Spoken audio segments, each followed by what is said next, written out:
শান্তি প্রিয়, পৃথিবীতে মুসলমানদের চাইতে শান্তি প্রিয় আর কোন জাতি নাই, হতে পারে না। আলহামদুলিল্লাহ বলেন। এখন আল্লাহ তাআলা বলছেন যে ফামান তাবিয়া হুদায়া ফালা খাউফুন আলাইহিম ওয়ালা হুম ইয়াহজানুন। প্রিয় ভাই সব, কোরআনের কথা বলতে গেলে রাতের পর রাত লেগে যায়, কারণ এক মহাসমুদ্র। এটা কি মহাসমুদ্র? কোরআন। এই কোরআন আল্লাহ তাআলা আমাদেরকে শুধু তেলাওয়াত করতে পাঠান নাই। আমাদের অভ্যাস হয়েছে যে খালি তেলাওয়াত করি, মুখস্থ করি। দেখেন না, রমজান মাস শেষ হয়ে গেলে পরে বন্ধু বান্ধব আত্মীয় স্বজন সব এক জায়গায় বসে বসে এক একজন গল্প করে, ভাই আমার পুত্রবধূ 13 খতম, আমার বউ 7 খতম, আমার নাতনি 11 খতম, আর আমি এমনি এমনি খতম হয়ে গেছি। প্রিয় ভাই সব, আপনারা বলেন কোরআন শরীফকে এইভাবে শুধু খতম করার জন্য আসছে? আমি কিন্তু আপনাদের কোরআন শরীফ পড়া বা খতম করা নিষেধ করছি না।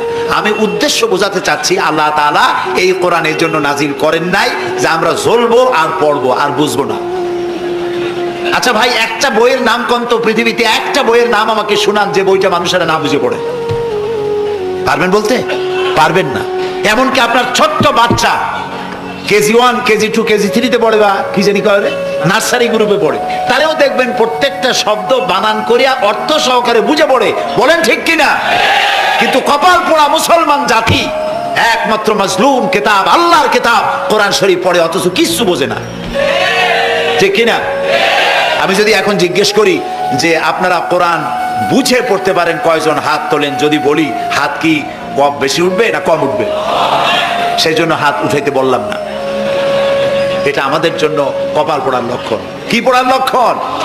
বিশ্বাস করুন ভাই, কোরআন শরীফ তাবিজ লেখার জন্য আসে নাই। কোরআন শরীফ ঝুলে ঝুলে আপনি পড়বেন এই জন্য আসে নাই। কোরআন আসছে তেলাওয়াত করবেন, বুঝবেন, আমল করবেন। হাদিস শরীফে এসেছে কোন সাহাবীর এক একটা সূরা শেষ করতে বছরের পর বছর চলে যেত। কারণ কি?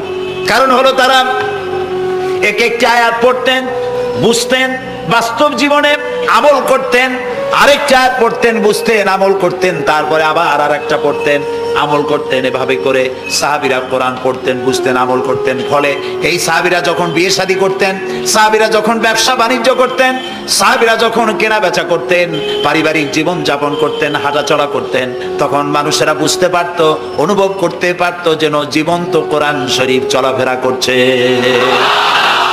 কোরআন যাদের কাছে, তাদের আমলের মধ্যে পরিবর্তন আসতে হবে। তো এরকম একটা বৈপ্লবিক কিতাব যাদের কাছে, তাদের তো আমলের মধ্যে পরিবর্তন আসবে। কি পরিবর্তন আসবে? এরা যদি ব্যবসায়ী হয় ওজনে কম দেবে না। সুবহানাল্লাহ কবেন না? আর এখন আমরা যা করি, সুবহানাল্লাহ থুয়ে খালি নাউজুবিল্লাহ কোয়া দরকার। ঠিক কিনা ভাই? মুসলমানের চাইতে এত ওজনে কম দেওয়ার লোক আর আছে কিনা সন্দেহ। ওজনে দেবে কম, খাদ্যে দেবে ভেজাল, সাক্ষী দেবে তো মিথ্যা সাক্ষী দেবে, ওয়াদা খেলাপ করবে, আমানতের খেয়ানত করবে, এরপরে ধার করবে, টাকা শোধ করবে না। ছেলে দিয়ে বলাবে, বলো আব্বা বাড়ি নেই। এখন সে যাই আছে টাকা চাইতে আসছে, তারা বলে যে আব্বা বলছেন আব্বা নাকি বাড়ি নেই। বুঝতে পারছেন কথা? এই হলো মুসলমান। নাউজুবিল্লাহ কোন। এই জন্য আল্লাহ তাআলা নবী বলেছেন, ওয়ামান আমেলা বিহি উজরা, যে ব্যক্তি কোরআন পড়বে, আমল করবে, আল্লাহ তাকে পুরস্কার দিবেন। কোথায় কোথায় দেবেন কোন তো? 2 জায়গায় দেবে, ইহকালেও দেবে, পরকালেও দিবে। দুনিয়ার পুরস্কারটা কি? দুনিয়ার পুরস্কারটা হলো যে চিন্তা থাকবে না, আর কোনো ভয় থাকবে না। ভয় থাকবে না কিসের? ভয় থাকবে না যেই সমাজে কোরআন মানা হবে, যেই সমাজের আইনের উৎস হবে কোরআন, ওই সমাজের মধ্যে চুরি, ডাকাতি, জেনা, ব্যভিচার, হত্যা, ধর্ষণ থাকবে না। কাজে ভীতিশূন্য, সমৃদ্ধিপূর্ণ, নিরাপত্তাপূর্ণ একটি সুন্দর সমাজ উপহার দেবে এই কোরআন। সুবহানাল্লাহ। সেই কোরআন আমরা তাবিজ বানাইছি, এটারে গোলাইয়া, এই কোরআন শরীফের পাতা লিখিয়া, তারপরে কি জানি কয়, পানির মধ্যে দিয়া গোলাইয়া, এগুলি খাওয়া হয়, মাদুরের মধ্যে ঢুকাইয়া গলার মধ্যে ঝুলানো হয়। দেখেন এই বাংলাদেশে যেসব কোরআন শরীফ ছাপা হয়, এই সব কোরআন শরীফের দুরবস্থা। এটা আছে কিনা আমি জানি না, আলহামদুলিল্লাহ এটা নাই। কোন কোরআন শরীফ যে বাংলাদেশে ছাপা হয়, সেগুলিতে লেখা থাকে সূরায়ে মায়দার নকশা, সূরা ইউসুফের নকশা, সূরায়ে বনি ইসরাইলের নকশা। এই নকশা লিখে গলায় ঝুলাইলে পেটে ব্যথা ভালো হবে, ওই নকশা ঝুলাইলে মেয়ের বিয়ে হবে তাড়াতাড়ি, এই নকশা ঝুলাইলে যে মেয়েকে পছন্দ করো বিয়ে করতে পারবা তাড়াতাড়ি। নাউজুবিল্লাহ কর। নকশার মধ্যে আছে কি? নকশার ভিতরে আছে 1293, 1711, 513 হাবিজাবি কতগুলো নাম্বার দিয়া, তারপরে লাল কালি দিয়ে দাগ দিয়ে দিয়ে ধান্দাবাজি করা। এরপরে ওই ধান্দাবাজি তাবিজের কোনায় কোনায় লেখে ইয়া জিব্রাইলো, ইয়া মিকাইলো, ইয়া ইসরাফিলো, ইয়া আজরাইলো। উপরে লেখে ইয়া বধূহ, নিচে লেখে ইয়া বধূহ। আমি একজন তাবিজ লেখককে জিজ্ঞেস করলাম, ভাই ইয়া আজরাইলু ইয়া মিকাইলু তো বুঝলাম, ইয়া বদুহু কি? কয়েছে হুজুর আমি নিজেও বুঝি না বদুহু কি। এই হলো তাবিজ। এই তাবিজ লেখার জন্য আল্লাহ তাআলা কোরআন নাজিল করেন নাই। কথা কি বুঝে আসছে? তাবিজের জন্য আসে নাই, তদবিরের জন্য আসে নাই, শুধু পড়ব এজন্য আসে নাই। কোরআন এসেছে বোঝার জন্য, তেলাওয়াতের জন্য, বোঝার জন্য, কোরআন অনুযায়ী জীবন গড়ার জন্য। আল্লাহর নবী তাই বলেন, ওয়ামান আমিলা বিহি উজরা, কোরআন শরীফ যে পড়বে আর আমল করবে, দুনিয়ায় শান্তি দেওয়া হবে, আখিরাতেও পুরস্কৃত করা হবে। আখিরাতের পুরস্কারটা কি? নবীজি বলেছেন, মান ক্বারাআল কুরআনা ফাস্তাযহারাহু ফাহাল্লা হালালাহু ওয়া হাররামা হারামাহু আদখালাহুল্লাহুল জান্নাহ ওয়া শাফাআহু ফি আশরাতিন মিন আহলি বাইতিহি কুল্লুহুম ক্বাদ ওয়াজাবাত লাহুন নার। সাদাকান নবী সাল্লাল্লাহু আলাইহি ওয়াসাল্লাম। নবী করিম সাল্লাল্লাহু আলাইহি ওয়াসাল্লাম বলেছেন, যে ব্যক্তি কোরআন পড়লো, বুঝলো, আর কোরআনের হালালকে হালাল জেনে চললো, হারাম থেকে বিরত থাকলো, আর কোরআনের আইনকে প্রতিষ্ঠিত করার আন্দোলনে শরীক হলো, সুবহানাল্লাহ, এরকম লোককে আল্লাহ তাআলা কিয়ামতের দিন জান্নাত দান করবেন। সুবহানাল্লাহ। ওয়ামান আমিলা বিহি উজরা ওয়ামান হাকামা বিহি আদালা, এই কোরআন শরীফ দিয়ে যে বিচার করবে, আল্লাহ তাআলা বলছেন সেই করবে কেবলমাত্র জাস্টিস, কিসত, জাস্টিস, ইনসাফ কায়েম করতে পারবে, যে কোরআন দিয়ে বিচার ফয়সালা করবে। আমাদের দেশে এই যে কোর্ট কাছারি আদালত আছে, এই কোর্ট কাছারি আদালতগুলি কোরআন দিয়ে যদি বিচার করতেন, সেটা ইনসাফ হতো। যেহেতু ইনসাফ, আল্লাহর চাইতে ইনসাফগার আর কেউ নাই। আছে কি বলেন? নাই। এখানে ধরুন একজন মানুষ যদি একজনের একটা ঠ্যাং ভাঙে ফেলাই দিল, তাহলে বিচার কি হবে? ব্রিটিশ ল যেটা আছে, বাংলাদেশ পেনাল কোড যেটা আছে, এই পেনাল কোডে বলা হবে যে সলিমউদ্দিন ঠ্যাং ভাঙছে বসিরউদ্দিন, যে ভাঙছে তার জন্য শাস্তি এই হবে 6 মাসের জেল, 2000 টাকা জরিমানা করে দিবে। এখন আপনি বলেন, বিচার মাপে কি দিয়া? ইনসাফের প্রতীক কি? ইনসাফের প্রতীক দাড়িপাল্লা। এই দাড়িপাল্লায় এখন আপনি ওজন দেন ইনসাফ। ঠ্যাং ভাঙছে কার? সলিমউদ্দিন, তার ভাঙ্গা ঠ্যাং এক পাশে ধর, এক পাল্লায়। আর বসিরউদ্দিন ভাঙছে ঠ্যাং, সেই কারণে তার 2000 টাকা জরিমানা আর 6 মাসের জেল আর এক পাল্লায় রাখেন। এবার দাড়ি ধরে টান দেন, সমান হবে? যদি 50,000 টাকা জরিমানা হয় আর 6 বছরের জেল হয়, তাও কি সমান হবে? হবে না। সমান হবে কি হলে? সমান হবে ওই সলিমউদ্দিন ভাঙ্গা ঠ্যাং এক পাল্লায় দাও, আর যে ভাঙছে তার নাম কি? বসিরউদ্দিন। বসিরউদ্দিন কেউ যদি থাকেন রাগ করবেন না, আমি একটা দৃষ্টান্ত দিচ্ছি। এখন ওই বসিরউদ্দিন ভাঙ্গা, তারও একটা ঠ্যাং ভাঙ্গিয়া যদি এই পাল্লায় রাখেন, এখন যদি টান দেন, তাহলে সমান হবে কিনা বলুন? এটা হচ্ছে কোরআন। এই কোরআন বলছে পায়ের বদলে পা, হাতের বদলে হাত, নাকের বদলে নাক, চোখের বদলে চোখ, জানের বদলে জান। সুবহানাল্লাহ। এটা ইনসাফ। এই ইনসাফ হচ্ছে কোরআনের দেওয়া ইনসাফ। সুতরাং আল্লাহ তাআলা নবী বলছেন, ওয়ামান হাকামা বিহি আদালা, যে ব্যক্তি এই কোরআন দিয়ে বিচার ফয়সালা করবে, যে ব্যক্তি, যে পরিবার, যে সমাজ, তারা ইনসাফ কায়েম করতে পারবে। যেহেতু আল্লাহর চাইতে ইনসাফগার পৃথিবীতে আর কেউ নাই, আকাশেও নাই, জমিনেও নাই। রাসূলুল্লাহ বলছেন, ওয়ামান দা ইলাইহি হুদিয়া ইলা সিরাতিল মুস্তাকিম, যে ব্যক্তি কোরআনের দিকে মানুষকে দাওয়াত দেয়, সেই একটি সহজ সরল রাস্তার দিকে দাওয়াত দেয়, যে রাস্তার শুরু পৃথিবী থেকে আর রাস্তার শেষ জান্নাতুল ফেরদাউসে গিয়া। সুবহানাল্লাহ। এটা হচ্ছে সেই কোরআন। বুঝতে না পারার কারণে আমরা বিপদে পড়েছি। প্রিয় ভাই সব, আপনারা আছেন কষ্টে, বসেছেন পানির মধ্যে, আছেন দাঁড়াইয়া, মাথার উপরে ছেঁড়া সামিয়ানা বিরক্ত করছে। আমি লম্বা করতে চাই না, অল্পের মধ্যে ছেড়ে দেই, যাতে করে আপনাদেরও সুবিধা হয়, কষ্ট না হয়।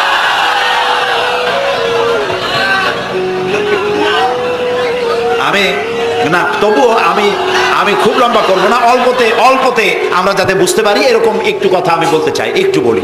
এবং সেইটা বলবো, হ্যাঁ সেইটাই বলবো যেটা আপনারা শুনতে চান, সেইটাই বলবো যেটা শুরু করেছিলেন আমাদের রফিকুল ইসলাম খান ভাই, মহানগরীর সেক্রেটারি জনাব রফিকুল ইসলাম খান। আল্লাহ তাআলা ওনার প্রতি রহম করুন, আমরা বলি আমিন। এবং আমার বক্তৃতার পরে আমরা আমাদের সম্মানিত অ্যাসিস্ট্যান্ট সেক্রেটারি জেনারেলের কিছু কথা আমরা শুনবো ইনশাআল্লাহ। তো আমি ওই আয়াতটা দিয়েই কথা বলি। আল্লাহ তাআলা বলছেন, ইয়া আইয়ুহাল্লাযীনা আমানু হাল আদুল্লুকুম আলা তিজারাতিন তুনজিকুম মিন আযাবিন আলীম تؤمنون بالله ورسوله وتجاهدون في سبيل الله بأموالكم وأنفسكم ذلكم خير لكم إن كنتم تعلمون হে বিশ্বাসীরা তোমরা যারা ঈমান এনেছো শোনো হাল আদুল্লুকুম আলা তিজারাতিন আমি কি তোমাদেরকে এমন একটি ব্যবসার কথা বলবো না যে ব্যবসায় তোমাদেরকে জাহান্নামের কঠিন শাস্তি থেকে তোমাদেরকে রক্ষা করবে, এমন একটি ব্যবসার কথা বলবো না? তার মানে অবশ্যই এরকম একটা ব্যবসার কথা আমি তোমাদের বলবো যে ব্যবসা তোমাদেরকে জাহান্নামের কঠিন শাস্তি থেকে বাঁচায় দেবে। সুবহানাল্লাহ বলি। জাহান্নাম থেকে বাঁচাবার জন্য ব্যবসা শিখাচ্ছেন কে? আল্লাহ। এবার দেখেন ব্যবসা এটা করলে লাভও আছে লোকসানও আছে, ঠিক না? বলেন আছে কিনা? লস এন্ড প্রফিট এর মধ্যে থাকবে। কিন্তু আল্লাহ রাব্বুল আলামিন বলেন আমার সঙ্গে যে ব্যবসা করবে ওই ব্যবসাটা হচ্ছে তিজারাতান লান তাবুর। আমার সাথে যে ব্যবসাটা করবা এই ব্যবসায় কোনো লোকসান নাই, শুধু লাভ লাভ আর লাভ। কে বলতেছেন এরকম একটা ব্যবসা করবেন? আমি জানি আমরা লাভের ব্যাপারে খুব আছি, লোকসানে আমরা কেউ নেই। মানুষ লেখাপড়া জানুক আর না জানুক, লাভ যেখানে সেখানে মানুষ ছাপ দেয় তাড়াতাড়ি। ওই যে বলে না যে এই হিসাব না জানলে কি হবে, কম দিলে টের পায়। আমরা লাভ খুব ভালোই বুঝি, এই জন্য এটা কোরআনও নয় হাদিসও নয়, একটি রূপক কথা। এক ব্যবসায়ী নাকি কিয়ামতের দিন হাজির করা হবে, ফেরেশতা তাকে বলবে যে আল্লাহর বান্দা তোমার পাপ আর পুণ্য, নেক আর বদ এই দুটি সমান সমান হয়ে গেছে, 50-50, এখন কোন জায়গায় যাবা? কও বেহেশতে যাবা না দোজখে যাবা? ব্যবসায়ী লোকটা কিছু জানে না, সে কয় যে ফেরেশতা ভাই আমি তো দোজখে চিনি না বেহেশতেও চিনি না, সারা জীবন ব্যবসা করছি, যে জায়গায় গেলে আমার 2 টাকা লাভ হয় ওইখানে আমার কথা। মানুষ লাভ খুব ভালো বোঝে এবং লাভের দিকে মানুষ ঝোঁকে বেশি। এই জন্য আল্লাহ তাআলা বলছেন হাল আদুল্লুকুম আলা তিজারাতিন তুনজিকুম মিন আযাবিন আলিম, যেটা লাভ আর লাভ। আমার সাথে ব্যবসা করো শুধু লাভ হবে। তো এই ব্যবসার মধ্যে পুঁজি হলো 3টা। ব্যবসার মধ্যে পুঁজি কয়টা? 3টা। আল্লাহ রাব্বুল আলামিন বলেন তুমিনুনা বিল্লাহি ওয়া রাসূলিহি ওয়া তুজাহিদুনা ফি সাবিলিল্লাহ। 3টি পুঁজি। একটি হলো আল্লাহর প্রতি ঈমান, রাসূলের প্রতি ঈমান এবং আল্লাহর রাস্তায় জিহাদ করা মাল দিয়া জান দিয়া। এই কয়টা হলো? 3টা। চলুন এই 3টি কথার ব্যাখ্যা করে তারপরে মোনাজাত করব সংক্ষেপে, যেন আমরা আল্লাহর সাথে ব্যবসাটা শুরু করতে পারি আজকে থেকেই। আল্লাহ যেন তৌফিক দেন, বলেন আমিন। 1 নম্বর হচ্ছে তুমিনুনা বিল্লাহ, আল্লাহর প্রতি বিশ্বাস, আল্লাহর প্রতি ঈমান। বলেন আল্লাহর প্রতি ঈমান। এখন আপনারা বলবেন যে এটা তো কোনো নতুন কথা হলো না, আল্লাহর প্রতি ঈমান আনছি, যদি ঈমানই না থাকতো তাহলে কি বৃষ্টির মধ্যে এই পানির মধ্যে আমরা কি বসে থাকতাম? 100% সত্য কথা। ঈমান না থাকলে কেউ আসতেন না, আর এই পানির মধ্যে ঝড়ের মধ্যে বাঁশ ভাঙ্গে মাথায় পড়তে পারে এই ঝুঁকি নিয়ে বসতেন না, ঠিক কিনা ভাই? আমরা সবাই ঈমানদার। তবে আল্লাহর উপর ঈমান আনতে হলে 4টি শর্ত লাগে। কয়টি শর্ত? 4টি শর্ত ফুলফিল করলে আল্লাহর উপর ঈমান এনেছি বলে প্রমাণিত হবে। নইলে আল্লাহ আছে এ কথা নুরা পাগলাও বলছে। নুরা পাগলার বলা আর আপনার আবার বলা এটা তো এক হওয়ার কথা না, ঠিক কিনা বলেন? তা আল্লাহর উপর ঈমান আনতে হলে শর্ত কয়টা? 4টে। 1 নম্বরের শর্ত হলো আল্লাহর জাত সম্পর্কে স্বীকার করে নেওয়া, আল্লাহর অস্তিত্ব, আল্লাহ আছেন এটা মেনে নেওয়া। তো আল্লাহ আছেন এ ব্যাপারে আমাদের কোনো দ্বিমত নেই, ঠিক না? এবং কোরআনে কারীমের ছোট্ট একটি সূরায় আল্লাহ তাআলা তার নিজের জাত সম্পর্কে এভাবে বলেছেন, কুল হুয়াল্লাহু আহাদ। আমরা জানি না এই সূরা? পড়েন কুল হুয়াল্লাহু আহাদ আল্লাহুস সামাদ লাম ইয়ালিদ ওয়া লাম ইউলাদ ওয়া লাম ইয়াকুন লাহু কুফুয়ান আহাদ। আল্লাহ তাআলা বলেন, বলো হে নবী আপনি বলুন আল্লাহ এক এবং একক, তিনি কারো মুখাপেক্ষী নন, তিনি কাউকে জন্ম দেন নাই, তাকেও কেউ জন্ম দেয় নাই, দুনিয়া এই আকাশে এবং জমিনে তার সমকক্ষ কেউ নাই। তিনি এক, তিনি একক, তিনি ছিলেন, তিনি আছেন এবং তিনি থাকবেন। লাইসা কামিসলিহি শাইউন, তার মতো কেউ নাই। তবে প্রশ্ন ওঠে আল্লাহ আছেন কোথায়? এরকম একটা প্রশ্ন করা যেতে পারে, আল্লাহ কোথায় আছেন? বলতে পারবেন কোথায় আছে? এটি নিয়ে বিভ্রান্তি আছে মানুষের মধ্যে। কেউ বলেন আল্লাহ সদা সর্বত্র বিরাজিত, সব জায়গায় তিনি আছেন, এই কথাটি সত্য নয়। আল্লাহর যদি সব জায়গায় থাকা লাগে তাহলে পৃথিবীর মধ্যে ভালো জায়গাও আছে, খারাপ জায়গাও আছে, আছে না খারাপ জায়গা? আমি সেসব জায়গার নাম নিলাম না, আপনারা বুঝে নেন। তাহলে আল্লাহ সব জায়গায় থাকলে এই কথা যদি সত্য হয় তাহলে এটি অত্যন্ত বেয়াদবিমূলক কথা, এ কথা ঠিক না। আল্লাহ আছেন কোথায়? আল্লাহ নিজেই বলছেন তিনি কোথায় আছেন। কোরআনে কারিমে রব্বুল আলামিন তিনি কোথায় আছেন একথা তিনি নিজেই বলে দিয়েছেন, আর রহমানু আলাল আরশি ইস্তাওয়া, আল্লাহ তাআলা আরশের উপরে আছেন, সুবহানাল্লাহ ওয়া বিহামদিহি। এবং প্রত্যেক রাত্রে তিনি শেষ রাত্রে প্রথম আকাশে আসেন, নবী করিম সাল্লাল্লাহু আলাইহি সাল্লাম বলেছেন। প্রিয় ভাই সব, তো আল্লাহ তাআলা সদা সর্বত্র বিরাজমান যে কথাটা বলা হয় এটা আক্ষরিক অর্থে ওরকম না, এটা ব্যাখ্যা সাপেক্ষে কথা। আল্লাহ সদা সর্বত্র সব জায়গা সম্পর্কে ওয়াকিফান, তিনি সব জানেন, সব দেখেন। তিনি সামিউন, তিনি বাসিরুন, তিনি দেখতে পান, তিনি শুনতে পান। আপনার আমার দেখার মধ্যে কোনো বাধা, প্রাচীর, অবস্ট্রাকশন কিছু একটা থাকতেই পারে, আল্লাহর দেখার মধ্যে কোনো বাধা নাই। অন্ধকার রাতেও দেখেন, কুয়াশাচ্ছন্ন হলেও দেখেন, মেঘের মধ্যেও দেখেন, তার দেখায় কোনো বাধা নাই, তার শোনায় কোনো বাধা নাই। এমন কি মহাসাগরের অতল তলদেশে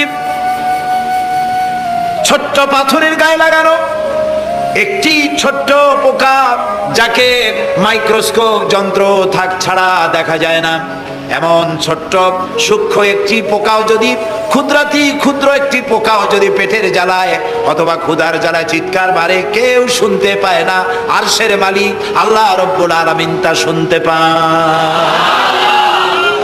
এ হচ্ছে আল্লাহ, তিনি সব শুনতে পান, সব দেখতে পান। তার জাত সম্পর্কে স্বীকার করে নেওয়া, মেনে নেওয়া, তিনি আছেন, তার শক্তি সহকারে তাকে মানা। আমরা যে কোনো জিনিস বিশ্বাস করি তার শক্তি সহকারে বিশ্বাস করি। বাতাসকে বিশ্বাস করি, প্রচন্ড বেগে বয়ে গেলে আমাদের মাথার উপরে যা আছে ভেঙে চুরে সব শেষ করি ভালো, এভাবে বিশ্বাস করি। পানিকে বিশ্বাস করি, সে চুবায়ে মারতে পারে, ডুবায়ে মারতে পারে, পানি চুবানো ভিজানো এই শক্তি পানির আছে। আমরা আগুনকে বিশ্বাস করি, জ্বালিয়ে পুড়িয়ে ছাই করে দিতে পারে, এভাবে আগুনের শক্তি সহকারে বিশ্বাস করি। সাপকে বিশ্বাস করি, বাঘকে বিশ্বাস করি, দংশন করলে, থাবা মারলে কাম সারা। পয়জনকে বিশ্বাস করি, খাইলে পরে মরে যেতে পারি, শক্তি সহকারে বিশ্বাস করি, ঠিক না? এখন আল্লাহরে বিশ্বাস করি, এই কথা শুধু বললেই হবে না, আল্লাহকে বিশ্বাস করতে হবে তার গুণ সহকারে। সেই জন্য 4টি শর্তের 1 নম্বর শর্ত হলো আল্লাহর অস্তিত্বকে মানা।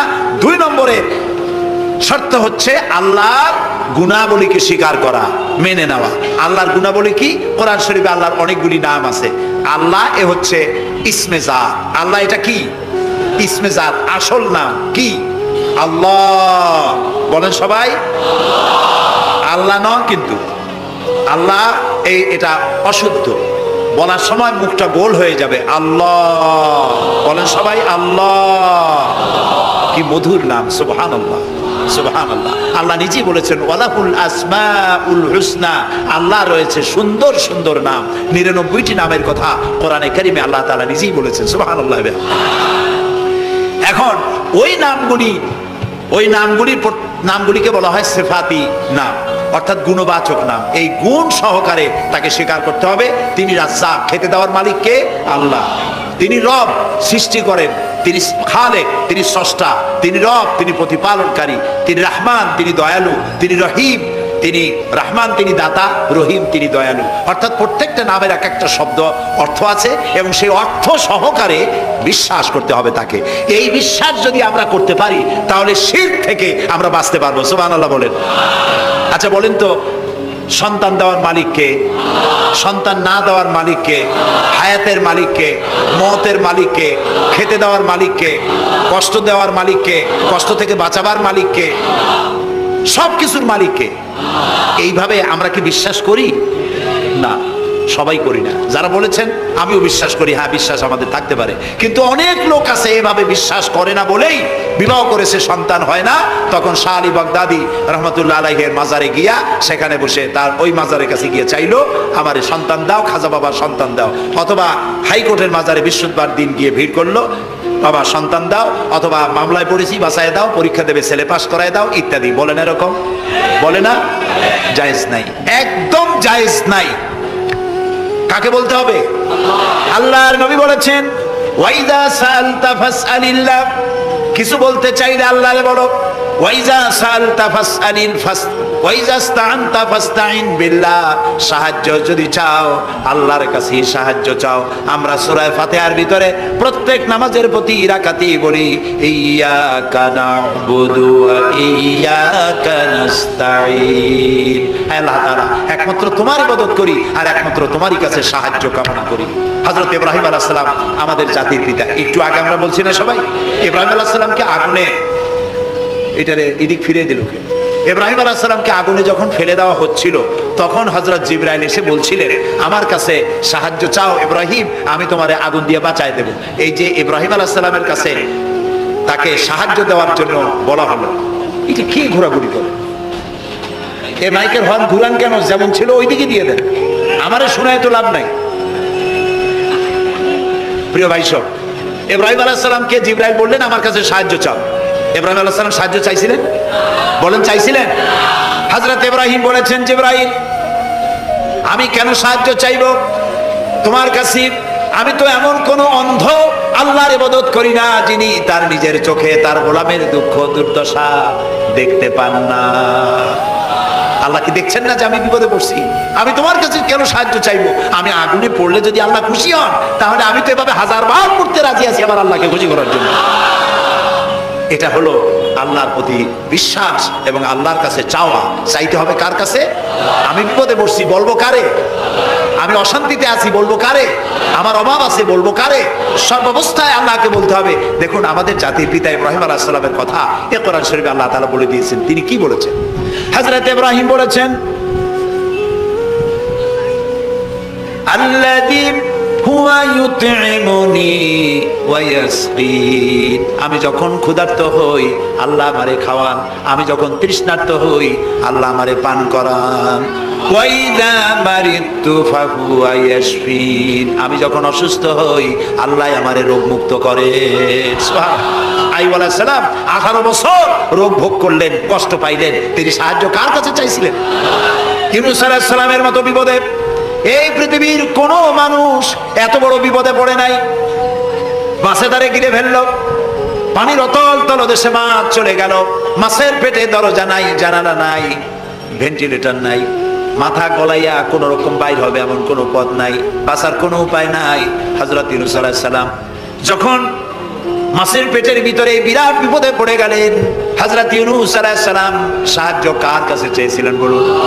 তিনি বললেন, আল্লাহ তাআলা তার ঘটনা কোরআন শরীফের মধ্যে এভাবে বর্ণনা করেছেন ওয়াযান্নুন ইয যাহাবা মুগাদিবান ফাযান্না আন লান নাকদিরা আলাইহি ফানাদা ফিয যুলুমাতি আন লা ইলাহা ইল্লা আনতা সুবহানাকা ইন্নী কুনতু মিনাজ জালিমিন। আল্লাহ শোনাচ্ছেন, ও পৃথিবীর মানুষেরা শোনো, ইউনূসকে যখন মাছে গিলে ফেললো সে তখন ত্রিবিধ ফানাদা ফিল যুলুমাত জমায় কাসির, ত্রিবিধ অন্ধকারের ভেতর থেকে তিনি চিৎকার মারলেন।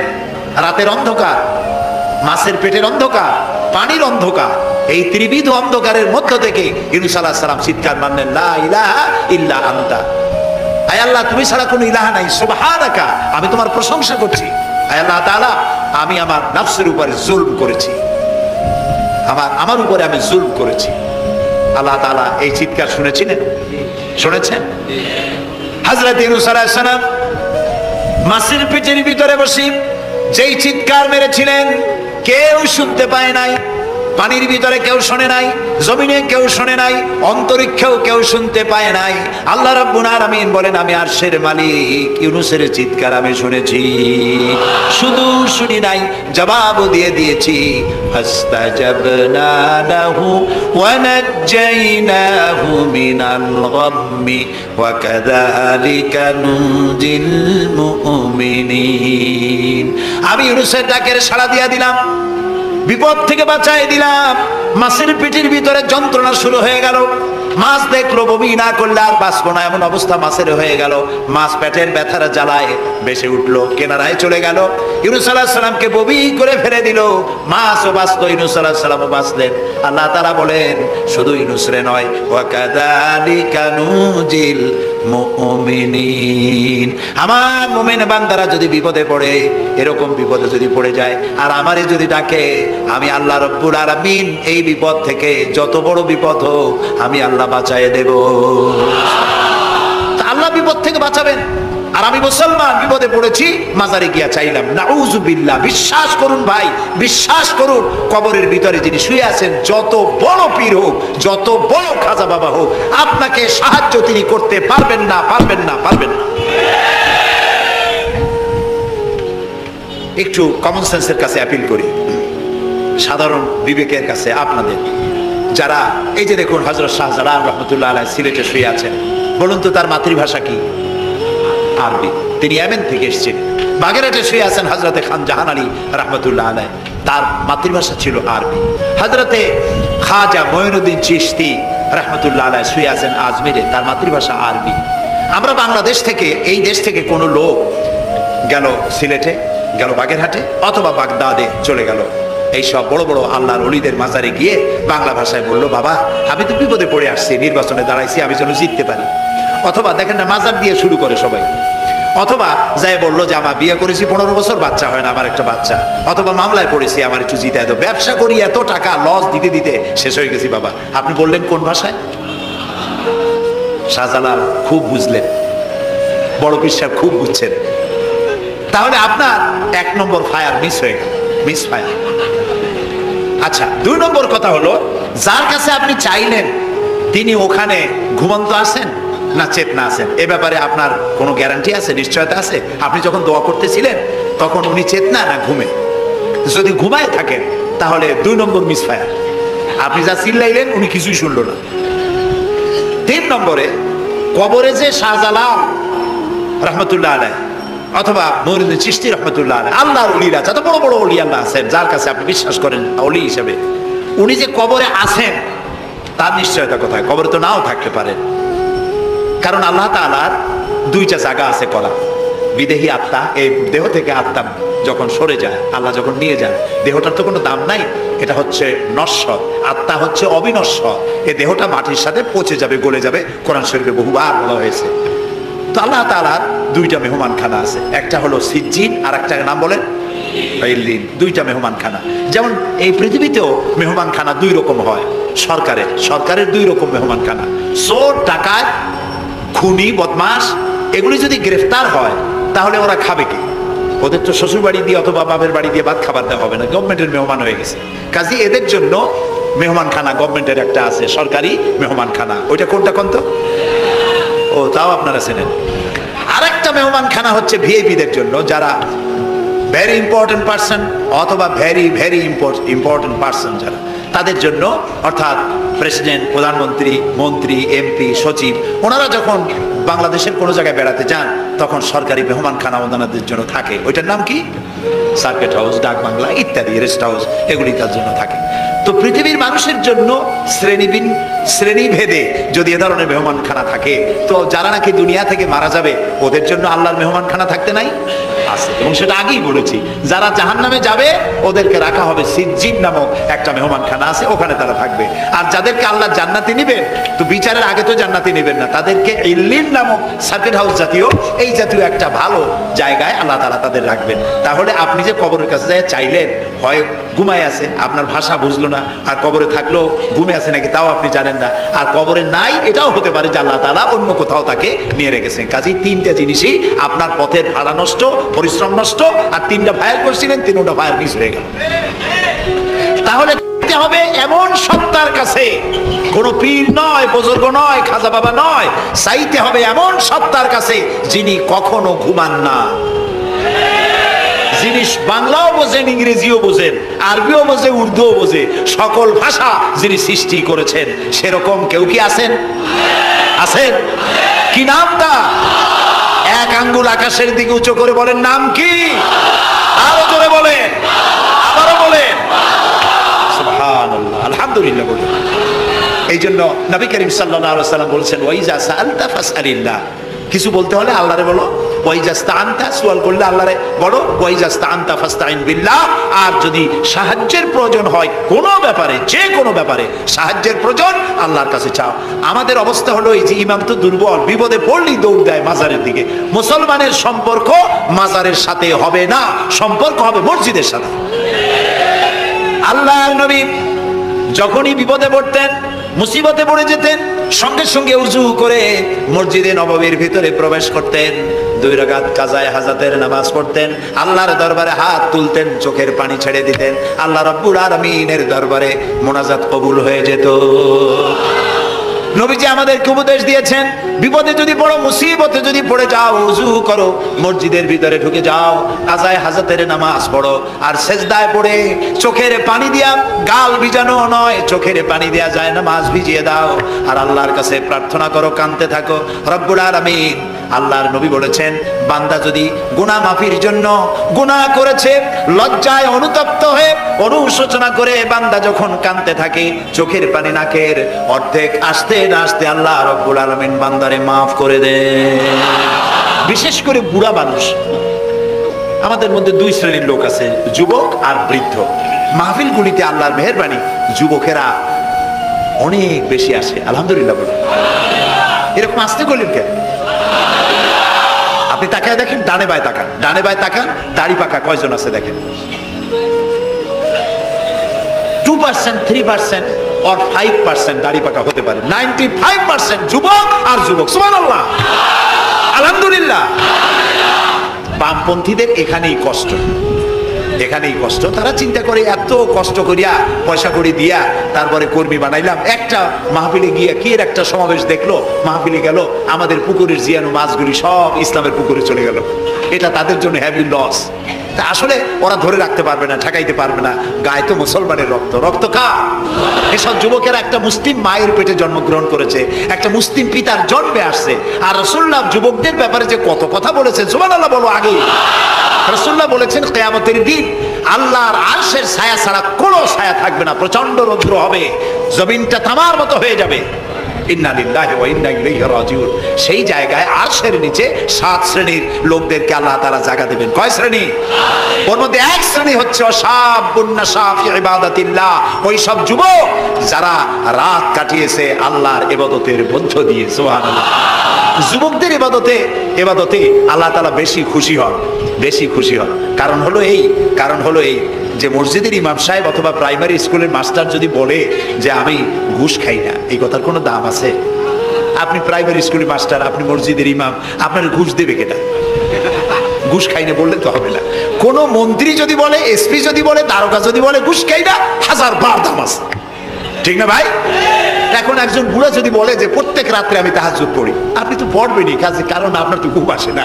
কাশিতে এমন পাওয়া পাইছে, চোরবাড়ির কাছে আসতে পারে রাতের বেলায়, খালি কাশা, জব্বের কাশা। আর যুবকের তো তামাম দুনিয়ার ঘুম আইসে টাইসে ধরে। সেই যুবক সে যদি এই ঘুমকে দুহাতে ঠেলে দিয়ে যদি মধ্যরাতের পরে, রাতের 2/3 পরে যদি নামাজে দাঁড়ায় যায়, আল্লাহ রাব্বুল আলামিন খুশি হয়ে যান। সুবহানাল্লাহ বলো। এই যুবকদের সম্পর্কে রাসূলুল্লাহ কি সুন্দর কথা বলেছেন। রাসূলুল্লাহ বলেছেন, উসিকুম বিশ-শাবাবে খায়রা ফাইন্নাহুম আরাক্কু আফইদা লাকাদ বাসানি আল্লাহু বিল হানিফিয়্যাতি সামহা ফাখালাফানি আশ-শুয়ুখ ওয়া হালাফানি আশ-শাবাব। সাদাকান নবী সাল্লাল্লাহু আলাইহি ওয়াসাল্লাম। নবী করিম সাল্লাল্লাহু আলাইহি ওয়াসাল্লাম বলেছেন, আমি তোমাদেরকে উপদেশ দিচ্ছি, তোমরা যুবকদের ব্যাপারে কল্যাণকামী হবে। সুবহানাল্লাহ বলে। কারণ যুবকদের দিল নরম, আর আল্লাহ তাআলা আমাকে এই পৃথিবীতে উদারতা সহকারে দিন প্রতিষ্ঠার কাজে আমাকে পাঠিয়েছেন। আর এই পৃথিবীতে আমার আল্লাহর দেওয়া ইসলাম প্রতিষ্ঠা করার কাজে আমার বিরোধিতা করেছে বুড়োরা, আর সহযোগিতা করেছে যুবকেরা। দেখেন না রাসূলুল্লাহর সাথে বিরোধিতা কারা করলো? তাদের বয়স কত? আবু জাহেল, আবু লাহাব, উতবা, সাইবা, মুগিরা, ওলীদ, আবু সুফিয়ান, কুষ্টি সুদ্ধা, সকলের বয়স ছিল 40-এর উপরে। আর যারা ঈমান আনলো সর্বপ্রথম, তাদের বয়সগুলি রাসূলুল্লাহকে যারা সাহায্য করলেন, হযরতে জুবাইর ইবনুল আওয়াম, আব্দুর রহমান বিন আওফ ইসলাম কবুল করলেন, বয়স তখন 17 বছর। হযরতে আবু বকর ইসলাম কবুল করলেন, বয়স তখন 37 বছর। হযরত ওমর রাদিয়াল্লাহু তাআলা ইসলাম কবুল করলেন, বয়স তখন 26 বছর। হযরত আলী যখন ইসলাম কবুল করেছেন, বয়স তখন মাত্র 8.5 বছর। সব তরুণেরা, যুবকেরা ইসলামের জন্য রক্ত দিয়েছে, যুবকদের রক্তের উপর ইসলাম প্রতিষ্ঠিত হয়েছে। সুবহানাল্লাহ। সেই জন্য এই যৌবনকালে ইবাদতের মূল্য সর্বাধিক। আর বুড়োরাও যখন আল্লাহর দরবারে হাত তোলে, যারা বুড়ো আছেন, আমার বয়সে যারা এসে গেছেন বা আমার থেকে যাদের বয়স বেশি, আপনারা অসন্তুষ্ট হচ্ছেন না তো যে যুবকদের এত কইলাম আর আমরা কিছু পাইলাম না, এরকম বলবেন নাকি? এক বুড়ি এসে রাসূলুল্লাহকে বলছিলেন যে রাসূল আমার জন্য দোয়া করেন, আমি যেন জান্নাতে যাইতে পারি। রাসূলুল্লাহ বলছেন বুড়ি তো জান্নাতে যাবে না, বুড়ি জান্নাতে যাবে না, বুড়ি তো কান্দে শেষ। রাসূলুল্লাহ বলতেছেন জান্নাতে যাবে না, রাসূলুল্লাহ বলছেন বুড়ি কান্দো না, তুমি যখন জান্নাতে যাবা একেবারে যুবতী হয়ে যাবা, তখন তুমি বুড়ি থাকবা না। সুবহানাল্লাহ। সুতরাং বুড়ো মানুষের মন খারাপ করার কারণ নাই, ওই যৌবন কালটা আমরা সবাই পার করে এসেছি। সুবহানাল্লাহ। সেটা যদি ভালো কাজে করে থাকি আল্লাহর কাছে পুরস্কার পাবো, আর যদি অন্যায় করে থাকি সেজন্য আল্লাহর কাছে বিনীতভাবে ক্ষমা চাই। আল্লাহ আমাদের মাফ করুন, বলি আমিন, সবাই বলি আমিন। যুবক ভাইয়েরা, আর বৃদ্ধদেরকে এখন আরেকটি কথা বলতে চাই, সেটা হলো বুড়োরা যদি আল্লাহর কাছে যখন হাত তোলে, আল্লাহ তাআলা বলেছেন হে রাসূল, ইসলামের মধ্যে থেকে যে চুল দাড়ি পাকাইছে, ইসলামের মধ্যে থেকে দাড়ি চুল পাকায় ফেলেছে, এই অবস্থায় আমার কাছে যদি হাত তোলে আর কাঁদতে থাকে, এই বুড়োটারে আমি খালি হাতে ফেরত দিতে আমার শরম করে। আমি কেমনে বুড়োটারে খালি হাতে ফিরাই? একবার হযরত ওমর রাদিয়াল্লাহু তাআলা আনহু নবী করিম সাল্লাল্লাহু আলাইহি ওয়াসাল্লামের ঘরে প্রবেশ করে দেখছেন তিনি কাঁদছেন। হযরত ওমর জিজ্ঞেস করলেন, ইয়া রাসূলুল্লাহ আপনি কাঁদছেন কেন? তিনি বললেন, এইমাত্র জিবরিল এসেছিল, জিবরিল এসে আমারে বলে গেল যে আপনার উম্মতের মধ্যে যেই সব লোক ইসলামের মধ্যে থেকে দাড়ি চুল পাকিয়েছে, কিয়ামতের দিন আল্লাহ তাআলা ওই সব বুড়া বুড়িদেরকে শাস্তি দিতে লজ্জাবোধ করবেন। হযরত ওমর বলেন, ইয়া রাসূলুল্লাহ এ তো আপনার উম্মতের জন্য শুভ সংবাদ, আপনি কাঁদেন কেন? আল্লাহর নবী বলেন, হে ওমর, আমার কান্নার কারণ ভিন্ন। আমার কান্নার কারণ হচ্ছে আমার লজ্জা করে, আমার লজ্জার অনুভূতিতে আঘাত লাগে এই ব্যাপারে যখন আমি চিন্তা করি যে আল্লাহ রাব্বুল আলামিন যেই বুড়াদেরকে কিয়ামতের দিন শাস্তি দিতে লজ্জা বোধ করবেন, সেই বৃদ্ধ মানুষগুলো আল্লাহর সাথে নাফরমানি করতে লজ্জা বোধ করে না। এই জন্য এই দুঃখে এই লজ্জায় আমি কান্দি। বয়সের একটা সীমা থাকা উচিত যে আপনি কোন পর্যন্ত পাপ করবেন। বুড়া হয়ে গেছে, তারপরে মদ খায়, তারপরে জেনা, ব্যভিচার, শয়তানি, বদমাশি, দাঁড়িয়ে এগুলি কি? দাড়ি চুল পাকা এগুলি কি? এগুলি আগে পাকতো না কারো। পৃথিবীতে সর্বপ্রথম দাড়ি আর চুল পেকেছে হযরত ইব্রাহিম আলাইহিস সালামের, এর আগে কারো দাড়ি চুল পাকে নাই। ইব্রাহিম আলাইহিস সালাম প্রশ্ন করলেন আল্লাহর কাছে যে আল্লাহ তাআলা এটা কি হলো আমার? আল্লাহ তাআলা বললেন এটা হচ্ছে ওয়াকার, এটা মর্যাদা, তোমার সম্মানকে বাড়িয়ে দেওয়া হলো। তো দাড়ি চুল পাকলে সম্মান বাড়ে। এই দাড়ি চুল পাকলো, এগুলি সিগন্যাল, সংকেত। দাড়ি পাকছে, সংকেত দেওয়া হলো তুমি কিন্তু বয়সের প্রান্তে এসেছো। চোখে কম দেখো, আরেকটা সিগন্যাল মৌতের, আরেকটা সিগন্যাল খাইয়া হজম করতে পারো না, আরেকটা সিগন্যাল তুমি ঘুমাইতে পারো না, রাতের বেলা ঘুম আসে না, আরেকটা সিগন্যাল দাঁড়াতে পারো না, কোমর ব্যথা করে, আরেকটা সিগন্যাল। একটার পর একটা সিগন্যাল আসতেছে, 1 নম্বর 2 নম্বর, ডেঞ্জার সিগন্যাল নাম্বার 10। তারপরে হুঁশ হয় না মানুষের। নাউযুবিল্লাহি মিন যালিক। আল্লাহ তাআলা আমাদের হুঁশে আসার তৌফিক দান করুন, আমরা বলি আমিন। প্রিয় ভাই সব, খুব লম্বা করা যাবে না। 2 নম্বরে বলছিলাম আল্লাহর গুণাবলীর উপরে বিশ্বাস। 3 নম্বরে আল্লাহর কুদরত, আল্লাহর ক্ষমতায় বিশ্বাস। আল্লাহরে বিশ্বাস করি, এই কথার দাম নাই। দাম হবে 4টা শর্ত পূরণ করলে। কয়টা শর্ত? 3 নম্বরে আল্লাহর ক্ষমতা। 3 নম্বরে কি? আল্লাহর ক্ষমতা কি? আল্লাহর ক্ষমতা হচ্ছে রাতকে দিন বানান, দিনকে রাত বানান, জীবিতকে মৃত্যু করেন, মৃত্যুর ভিতর থেকে জীবন দান করেন, সাগরকে নগর বানান, নগরকে সাগর বানান। তিনি মরুভূমিতে ঝর্ণা, মরুভূমির ভিতরে পানির প্রস্রবণ চালু করে দিতে পারেন, মরা গাছে ফুল ফুটায় দিতে পারেন। শুধু 2টা অক্ষর কুন বলেন হও, আর সঙ্গে সঙ্গে হয়ে যায়। আল্লাহ তাআলা বলেছেন ফাআলুল লিমা ইউরিদ, যা খুশি তিনি তাই করতে পারেন। সুবহানাল্লাহ বলেন। এই মাত্র কয়েক মাস আগে সুনামি কি হয়েছিল? এইটা যদি হয় সুনামি, তাহলে কুনামি কি আল্লাহ জানে। সুনামি হইল মালয়েশিয়া, ইন্দোনেশিয়া, মালদ্বীপ, শ্রীলঙ্কা, ইন্ডিয়া, থাইল্যান্ড, এই উপকূলীয় এলাকায় সুনামি। মাত্র 1.5 মিনিট, 1.5 মিনিটের সুনামিতে জলকম্পন আর পানি কম্পনে 2.5 লক্ষ মানুষ শেষ, আর 1 লক্ষ মানুষের কোনো খোঁজ নাই। প্রায় 3.5 থেকে 4 লক্ষ মানুষ দুনিয়া থেকে বিদায় হয়ে গেল 1.5 মিনিটের মধ্যে। আর সমুদ্রের পানি 33 থেকে 35 ফিট উঁচু হয়ে পানি এসে নগর, গাড়ি বাড়ি ভেঙে চুরে পাতার মতো, শুষ্ক পাতার মতো সব উড়িয়ে ভাসিয়ে শেষ করে দিল। সুবহানাল্লাহ। আবহাওয়াবিদরা বলেছেন, বিজ্ঞানীরা বলেছেন, এটা নাকি কি বলে ভারত মহাসাগরের অতল তলদেশে যেখানে মাটি, ওই মাটিরও কয়েক কিলোমিটার নিচে ফাটল ধরেছে। সেই ফাটল ধরে কি করিয়া জমিনে কম্পন লাগলো, পানিতেও কম্পন লাগলো। আমাদের এই যে ঢাকায় সকালবেলায় যারা মর্নিং ওয়াক যারা করেন, রমনা লেকের পাশ দিয়ে হাঁটতেছে, হঠাৎ পিছনে পানি মারছে, দেখে যে সকলের পিছনে পানি মারে কে, তাকায় দেখে রমনা লেকের পানি উথাল পাথাল খেয়ে গেছে। ভূত না যে জুতা মুতা ফেলাই ধুয়ে দিছে। তো পানির মধ্যে যে কম্পনটা বাংলাদেশে হলো, এই কম্পনটা যদি মাটিতে হতো তাহলে এই অপরিকল্পিত বানানো শহর ভেঙ্গে চুরে ভর্তা হয়ে যেত। আল্লাহ শুকরিয়া আদায় করি যে আল্লাহ তাআলা দয়া করে আমাদের গরিব দেশটাকে হেফাজত করেছেন। বলেন আমিন। আল্লাহ তাআলা, আমরা পাপী, আমরা হাজারবার স্বীকার করি আমরা পাপী, আমরা গুনাহগার, আমরা অপদার্থ, আমরা অযোগ্য তোমার বান্দা হওয়া। তুমি এই গরিব মুসলমানদের এই দেশটাকে দয়া করে আসমান এবং জমিনি সব বালা মুসিবত থেকে হেফাজত করো আল্লাহ তাআলা। প্রিয় ভাই সব, আল্লাহ তাআলার ক্ষমতাকে বিশ্বাস করতে হবে। আর 4 নম্বরে আল্লাহর হুকুম এবং আহকামকে মানতে হবে, আল্লাহর আদেশ আর নিষেধ মানতে হবে, তা না হলে মুসলমান হওয়া যাবে না। যা যা আদেশ করেছে, যদি প্রশ্ন করা হয় মুসলমান কারে বলে, তাহলে আমি এক লাইনে বুঝাই দিই মুসলমান কারে বলে। ব্যাখ্যা দেওয়া যাবে সারা রাত, কিন্তু ব্যাখ্যা দেওয়ার জরুরত নাই, এক লাইনে বুঝাই দিই মুসলমান কারে বলে। মুসলমান সেই ব্যক্তি এই কোরআনের মধ্যে আল্লাহ যা যা আদেশ করেছেন সব মানে, আর যা যা নিষেধ করেছেন তার থেকে বিরত থাকে। রাসূলুল্লাহ যা যা আদেশ করেছেন তা মানে, যা যা নিষেধ করেছেন তার থেকে বিরত থাকে। যে ব্যক্তি এটা করে তার নাম মুসলমান। বুঝে আসছে? তার নাম কি? মুসলমান। এই যে কি বলে, আমেরিকায় গত জুমার দিন এক মহিলা ইমামতি করলো মসজিদে, একজন কইলো সুবহানাল্লাহ। এটা সুবহানাল্লাহ কোন কথা? নাউজুবিল্লাহ বলে। কোন জায়গায় কি দোয়া পড়া লাগবে তাও একটু জানিয়ে শুনিয়া তারপরে সেগুলি বলা দরকার। প্রিয় ভাই সব, মহিলারা ইমামতি করতে পারে না, জায়েজ নাই, বিধান নাই। কোরআন হচ্ছে কমপ্লিট, নতুন করে কোনো কথা বান্দার জন্য বলার কোনো দরকার নাই, সব আল্লাহ বলে দিয়েছেন। সুবহানাল্লাহ। আল্লাহ তাআলা এই কোরআনের মধ্যে বলেছেন, আল ইয়াউমা আকমালতু লাকুম দীনাকুম ওয়া আতমামতু আলাইকুম নি'মাতি ওয়া রাদিতু লাকুমুল ইসলাম দীনা। আমি আজ এই ইসলামকে একটি পূর্ণাঙ্গ জীবন ব্যবস্থা হিসেবে কমপ্লিট করে দিলাম এবং এটার উপর আমি সন্তুষ্ট হলাম। কে বলেছেন? আল্লাহ তাআলা বলেছেন এটা কমপ্লিট, নতুন করে কিছু করার দরকার নেই। আমাকে একজন জিজ্ঞেস করলো যে মেয়ে লোকের পিছনে নামাজ যে পড়া, মেয়ে লোক যে ইমামতি করতে পারবে না, এটা কোরআন শরীফের কোন আয়াতে আছে এবং হাদিসের কোন হাদিসে আছে যে মেয়ে লোক ইমামতি করতে পারবে না? তা আমি বললাম যে আগে আমার এই কথার জবাব দেন, আপনারটার জবাব পরে দিই। আমার কথার জবাব আগে দেন। মাগরিবের নামাজ কয় রাকাত পড়ি? ফরজ 3 রাকাত। 4 রাকাত পড়া যাবে না, এটা কোরআন শরীফের কোন আয়াতে আছে, কোন হাদিসে আছে?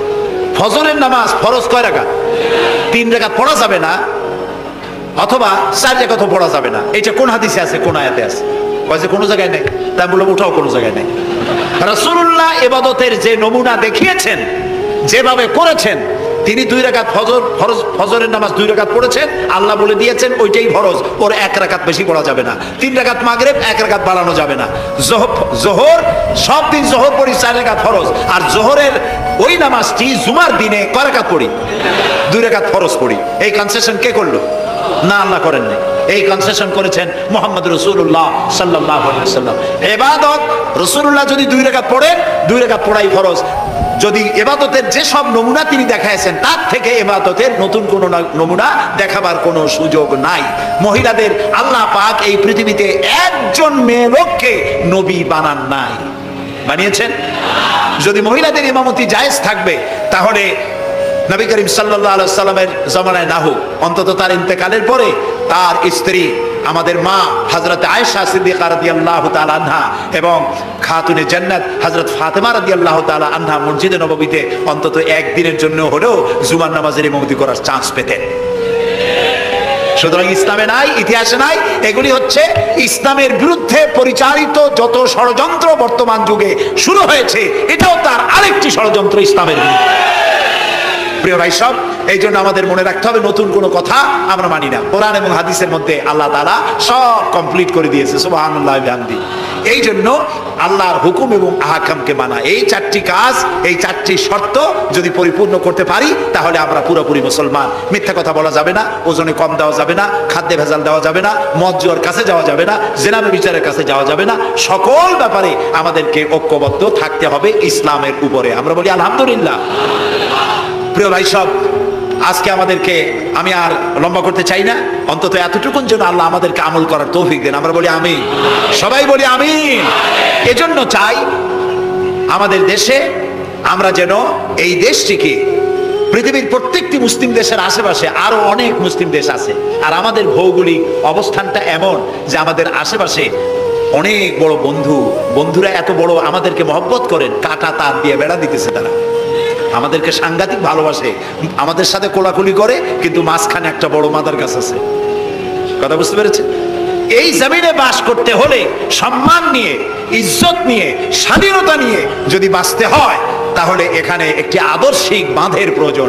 ওরা কাঁটাতারের বেড়া দিয়েছে, আমরা আদর্শের বেড়া দেব। সেই আদর্শের নাম হলো ইসলাম, কেবলমাত্র ইসলাম, একমাত্র ইসলাম।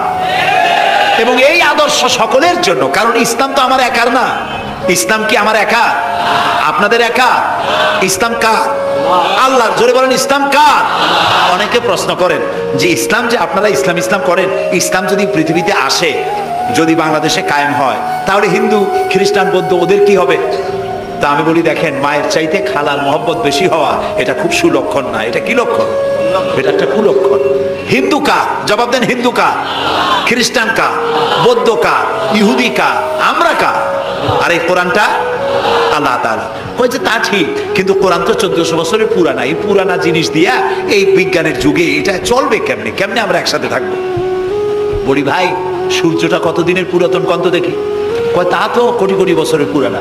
তো কোটি কোটি বছরের পুরানা সূর্য আগের মতো তাপ দেয় না ঠান্ডা ঠান্ডা ভিজে ভিজে লাগে? কয় যে না, তাপ দেয় তো ঠিক মতো। তো তাপ যদি ঠিক মতো দেয়, সেই তাপ কি শুধু মুসলমানে পায় না হিন্দুরাও পায়? ডাবের পানি যখন আমরা খাই, মুসলমানের মুখে মিষ্টি লাগে, আর হিন্দুরা যখন ডাব খায় তিতের চোটে গাল কানের কাছে যায় না? সবাই সমানভাবে পায় বলেন?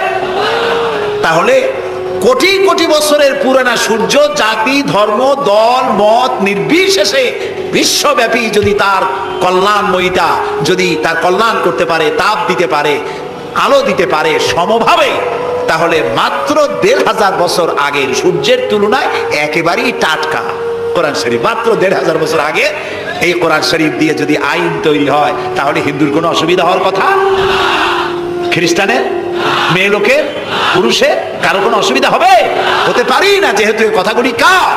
আল্লাহ তাআলার কথা। দেখুন, কোরআন যদি মানা হয়, যেখানে মানবেন সেখানে শান্তি, যেখানে মানবেন না সেখানে অশান্তি। আল্লাহ তাআলা এই কোরআন বোঝার তৌফিক আমাদেরকে দান করুন। আমরা বলি আমি, কোরআন এইভাবে এই সামান্য সময় বোঝানো সম্ভব না। সেই জন্য আমি আপনাদেরকে উপদেশ দেওয়ার মতো আমি এরকম ধৃষ্টতা দেখাবো না। আমি পরামর্শ দিতে চাই আপনাদেরকে, যে সেটা হচ্ছে কোরআন বোঝার জন্য তাফসীর পড়বেন। কি পড়বেন কন্ত?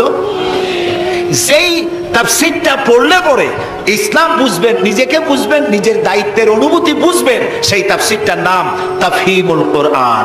বলেন তো নামটা কি? আর একবার বলেন। 19 খণ্ডে সমাপ্ত।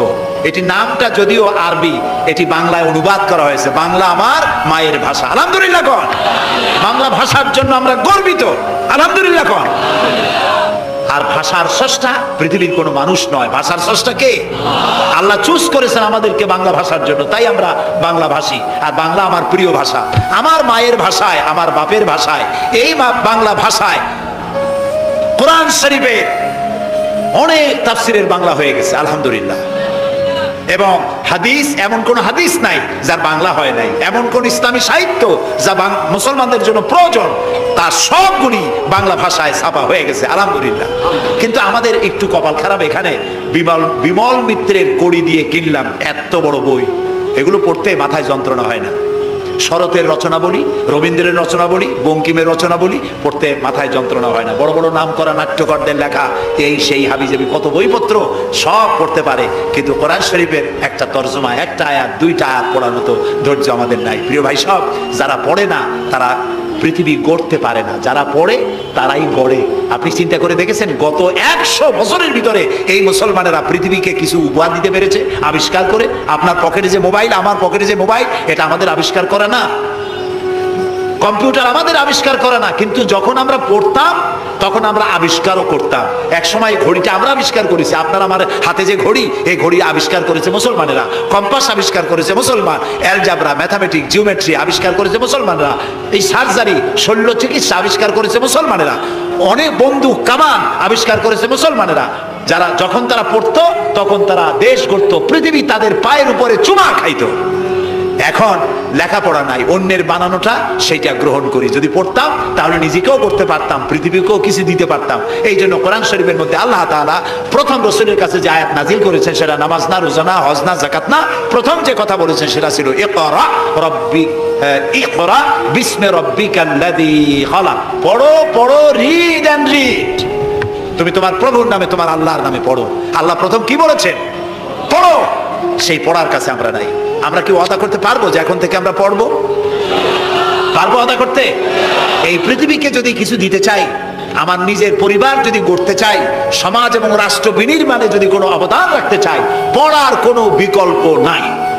আসুন আমরা সবাই মিলে পড়ি, ইসলামের বইপত্র পড়ি। সাহিত্যের কোনো অভাব নাই, ইসলামী সাহিত্যের বিশাল ভান্ডার খুলে দেওয়া হয়েছে বাংলাদেশে। আলহামদুলিল্লাহ কর, জোরে আলহামদুলিল্লাহ কর। তাফসীরুল কোরআন কোথায় আছে খুঁজে বের করতে হবে। মাত্র 1000 টাকা হাদিয়া, মাত্র 1000 টাকা।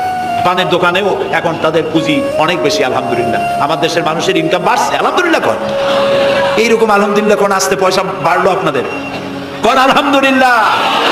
মানুষের না শুকরিটা বেশি। দেখেন রোজার মাসে কাঁচামরিচের দাম একটু বেড়ে গেল, দেখছেন না শুকরি, তখন কি চিল্লা পাল্লা শুরু হয়ে গেল।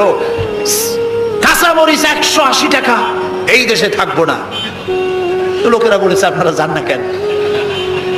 আচ্ছা, বেগুন হইছে 80 টাকা কেজি, বেগুন 80 টাকা।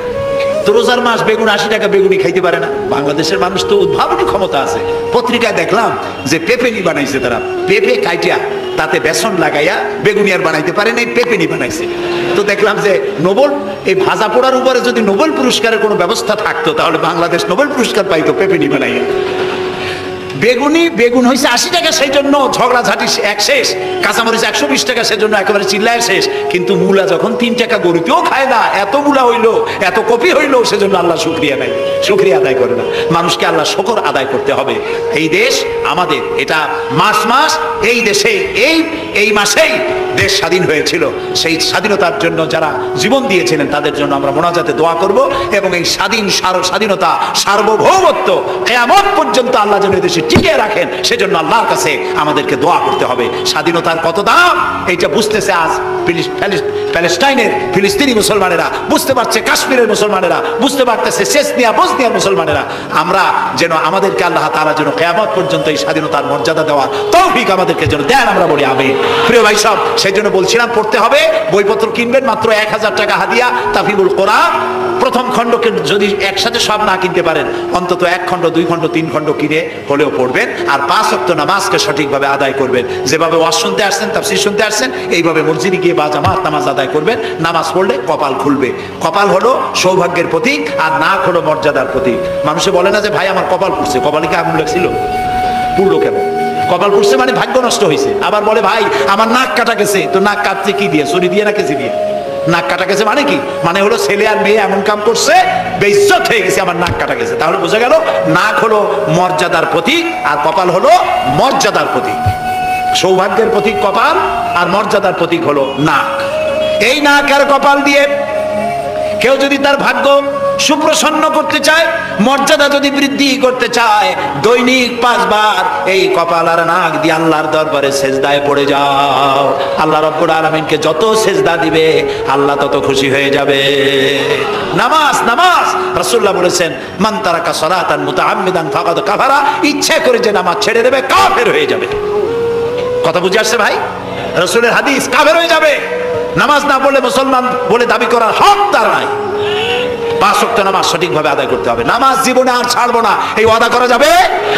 যারা পারবেন কেবলমাত্র তারাই 2 হাত উঁচু করেন, বলেন ইয়া আল্লাহ তোমার পবিত্র নামে শপথ করি, কসম করি, যতদিন পর্যন্ত মালাকুল মউত আমার মাথার কাছে না আসতেছে ততদিন পর্যন্ত ফরজ নামাজ, ফরজ রোজা আর ছেড়ে দেব না, আর ছাড়বো না, আর ছাড়বো না। এবার বলেন ইয়া আল্লাহ আমার মৃত্যু পর্যন্ত আমার আজকের এই ওয়াদা আমাকে পালন করার তৌফিক দাও। আমিন আমিন ইয়া রাব্বাল আলামিন। সবাই হাত নামান, এক্ষুনি মোনাজাত করব। মোনাজাতের জন্য দাঁড়ানো ভাইরা মেহেরবানি করে একটু বসেন। আমি এতক্ষণ কিন্তু একবারও বলি নাই যে বসেন বসেন বসেন। এবার মোনাজাত হবে, মোনাজাতের জন্য মেহেরবানি করে একটু বসেন। মোনাজাতটা বসে করাই আদব করে দিবেন। আল্লাহুম্মা আমিন। ربنا ظلمنا أنفسنا وإن لم تغفر لنا وترحمنا لنكونن من الخاسرين سبحانك اللهم وبحمدك نستغفرك ونتوب إليك হায় আল্লাহ তাআলা হাজার হাজার মুসলমান নরনারী বৃষ্টি এবং ঝড়ো হাওয়াকে উপেক্ষা করে তোমার বান্দা বান্দিরা দীর্ঘক্ষণ ধরে তোমার দ্বীনের কথা শুনেছেন। আল্লাহ তাআলা মেহেরবানি করে আমাদের তামাম জিন্দেগির গুনাহ খাতাকে মাফ করে দাও রব্বুল আলামিন। আমাদের মধ্য থেকে যাদের মা বাপ দুনিয়া থেকে জনমের মতো বিদায় হয়ে গেছে, আল্লাহ তাআলা তাদের কবরগুলিকে জান্নাতের টুকরায় পরিণত করে দাও। রব্বির হামহুমা কামা রব্বায়ানি সগীরা। সবাই পড়েন রব্বির হামহুমা কামা রব্বায়ানি সগীরা। আল্লাহ তাআলা আমাদের মা বাপ যারা বৃদ্ধ অবস্থায় বাড়িতে আছেন, আল্লাহ দয়া করে তাদেরকে সুস্থতা দাও, ঈমানের সাথে বাঁচার তৌফিক দাও। আল্লাহ তাআলা বিছানায় ফেলায়া আরজালিল উমর বয়সের নিকৃষ্টতম পর্যায়ে তাদেরকে ফেলে রেখো না, সুস্থ অবস্থায় ঈমানের সাথে তোমার দরবারে উঠাইয়া নিও রব্বুল আলামিন। তামাম পৃথিবীতে মুসলমানেরা আজ বড় বিপদের মধ্যে সময় কাটাচ্ছে। আল্লাহ তাআলা তামাম পৃথিবীর বিপদগ্রস্ত মুসলমানদেরকে তুমি সাহায্য করো।